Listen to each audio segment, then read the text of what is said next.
Hi అండి, నమస్కారం. Welcome back to Lalitha Valluri kitchen. నేను ఇక్కడ చూపిస్తున్నానండి చికెన్ బిర్యానీ. మీకు అది చాలా ఈజీగా ఇంట్లో ఎవరైనా గెస్ట్లు వచ్చినప్పుడు మిరాలు చేసి పెట్టారంటే చాలా టేస్టీగా ఉంటుందండి. చాలా ఈజీగా అయిపోయే ఒక ప్రాసెస్.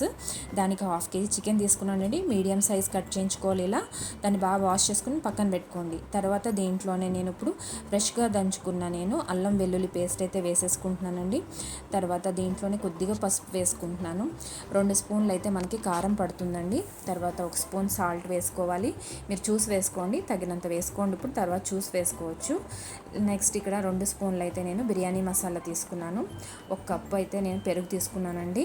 నెక్స్ట్ ఇక్కడ నేను లెమన్ జ్యూస్ వేసేసుకుంటున్నాను. ఇలా నిమ్మకాయ రసం పిండేసుకున్న తర్వాత దీన్ని మొత్తం బాగా కలిపేసుకుని మ్యారినేట్ చేసుకోవాలండి.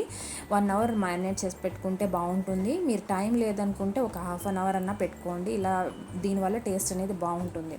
నెక్స్ట్ ఇక్కడ నేను బిర్యానీ రైస్ తీసుకున్నానండి. అది బాస్మతి రైస్. ఒక 2 గ్లాసులు అయితే ఇలా తీసుకుంటున్నానండి. దీంతో ఒక 2 గ్లాసులు అంటే ఒక 1/2 kg రైస్ అవుతుంది. ఒక 2-3 సార్లు కడిగేసుకుని మనం బాగా ఇలా నీళ్ళు పోసుకుని నానబెట్టుకోవాలి. ఎప్పుడు బిర్యానీ చేసుకుంటాం అప్పుడు ముందుగా నానబెట్టుకుంటే బాగుంటుందండి.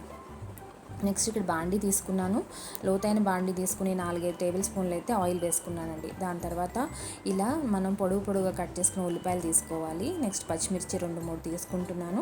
నెక్స్ట్ ఇక్కడ మసాలా దినుసులు చూపిస్తున్నాను చూడండి. ఇక్కడ జావిత్రి తీసుకుంటున్నానండి, ఇలాచీ తీసుకుంటున్నాను, లవంగాలు, బిర్యానీ ఆకు, అన్నాస్ ఫ్లవర్ అనాస్ పువ్వు అంటారు, దాల్చిన చెక్క అండ్ షాజీరా ఇవన్నీ వేసుకుని మనం ఆయిల్లో వేసేసుకోవాలి. ఇప్పుడు వేసేసుకుని ఒక 2-3 నిమిషాల పాటు అలా ఆయిల్లో ఫ్రై అవ్వనివ్వాలండి. దీనివల్ల ఫ్లేవర్ అనేది బిర్యానీకి మరింత పెరుగుతుందన్నమాట. నెక్స్ట్ ఇక్కడ నేను ఆనియన్స్ అయితే వేసేసుకుంటున్నానండి. ఇలా కట్ చేసుకున్న మన ఉల్లిపాయలు అయితే వేసేసుకుని ఇలా వేయించుకోవాలండి. బాగా ఎర్రగా అయ్యే వరకు వేయించుకోవాలి. దీంట్లోనే పచ్చిమిర్చి కూడా వేసేసుకుంటున్నాను. అన్నీ కూడా అలా వేగాలండి ఆయిల్లో. మనకి ఎర్రగా రావాలి, కలర్ అనేది ఎరుపు వచ్చేసేయాలి ఆనియన్స్. చూడండి, ఇంత ఎర్రగా అయితే వేగిపోవాలి. ఇలా ఎర్రగా వేగితే మనకి ఆనియన్ టేస్ట్ వల్ల కూడా మనకి బిర్యానీ అనేది బాగుంటుంది. నెక్స్ట్ ఇక్కడ చూడండి, నానపెట్టుకున్న మనం చికెన్ కూడా దాంట్లో వేసేసుకోవాలి. వేసేసుకుని ఇలా కలిపేసుకోండి. మనకి చికెన్ అయితే కుక్ అవ్వాలండి. ఇప్పుడు ఒక 15 minutes పడుతుంది మనకి. ఇక్కడ ఇలా బాగా కలిపేసుకున్న తర్వాత దీంట్లో నేను ఇప్పుడు కొత్తిమీర అయితే వేసుకుంటున్నానండి. మీడియం ఫ్లేమ్లోనే పెట్టుకోండి ఎప్పుడు.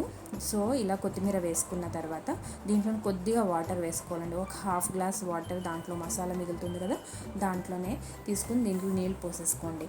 నెక్స్ట్ ఇక్కడ బాగా కలిపేసుకోవాలండి. కలిపేసుకొని ఇప్పుడు మనం మూత పెట్టేసుకుందాము. మూత పెట్టేసుకుని ఒక 10 to 15 minutes అయితే మనకు ఉడకాలి. ఉడికిందైతే బాగుంటుందండి మనకి. నెక్స్ట్ ఇక్కడ చూసుకుందాం. 15 minutes తర్వాత చూసారా, ఇలా ఆయిల్ అయితే సపరేట్ అయిపోతుంది మనకి చికెన్ నుంచి. అప్పుడు మనం బాస్మతి రైస్ వేసేసుకోవాలండి. వేసేసుకొని మనం దాంట్లోనే ఒక 2 minutes అయితే ఇలా కొంచెం మెల్లగా కదుపుకోండి, ఎందుకంటే విరిగిపోతుంది రైస్ అనేది. సో మెల్లగా ఇలా కదుపుకొని మనం ఒక 2 minutes అయితే పెట్టుకోవాలండి, ఎందుకంటే మసాలా అంతా రైస్కి బాగా పడుతుంది అనమాట. నెక్స్ట్ ఇక్కడ వాటర్ వేసుకోవాలండి. చూడండి, కొలతలు చూపిస్తున్నాను. 2 గ్లాసులు బియ్యానికి 3 గ్లాసులు అయితే వాటర్ పడుతుంది. అంటే 1 గ్లాస్కి 1.5 గ్లాసున్నర అయితే పడుతుందండి. మొత్తం 3 గ్లాసులు, మనకి 2 గ్లాసులు బియ్యం తీసుకున్నామంటే 3 గ్లాసులు వేసేసుకుంటున్నాను. వేసుకున్న తర్వాత కొంచెం రైస్ని ఇలా కలుపుకోండి, ఈవెన్గా అన్నిటికి కలిసేలాగా. మనం ఇప్పుడు ఇలా కలుపుకొని ఒక 10 minutes అలా వదిలేసేయండి, మనకి మరుగు అనేది రావాలి. నెక్స్ట్ ఇక్కడ మూత తీసి చూసుకుంటున్నానండి, మరుగు అనేది స్టార్ట్ అయిపోయింది మనకి. ఇప్పుడు మనం గ్యాస్ స్టవ్ని లో ఫ్లేమ్లో పెట్టేసుకుందాం. లో ఫ్లేమ్లో పెట్టేసుకుని ఇలా కలుపుకోవాలండి. మెల్లగా కలుపుకోండి, కలుపుకునేటప్పుడు జాగ్రత్తగా రైస్ అనేది విరిగిపోతుంది. సో మూత పెట్టేసుకుని ఒక 10 minutes వదిలేసేయండి. 10 to 15 minutes వదిలేసారంటే మనకి బాగా కుక్ అయిపోతుందండి బిర్యానీ అనేది.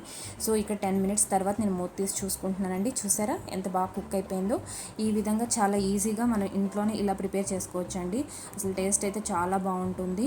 మనకి ఎక్కువ శ్రమ పడకుండా చాలా ఈజీగా అయిపోయే ఒక బిర్యానీ ఐటమ్ అని మీరు చేసుకోండి. ఇలా చేసుకొని ట్రై చేసుకొని చూడండి. మీకు కూడా చాలా బాగా నచ్చుతుంది. మీకు ఇది ఎవరైనా గెస్ట్ ఇంటికి వచ్చినప్పుడు చక్కగా చేసి పెట్టేయచ్చు అనమాట.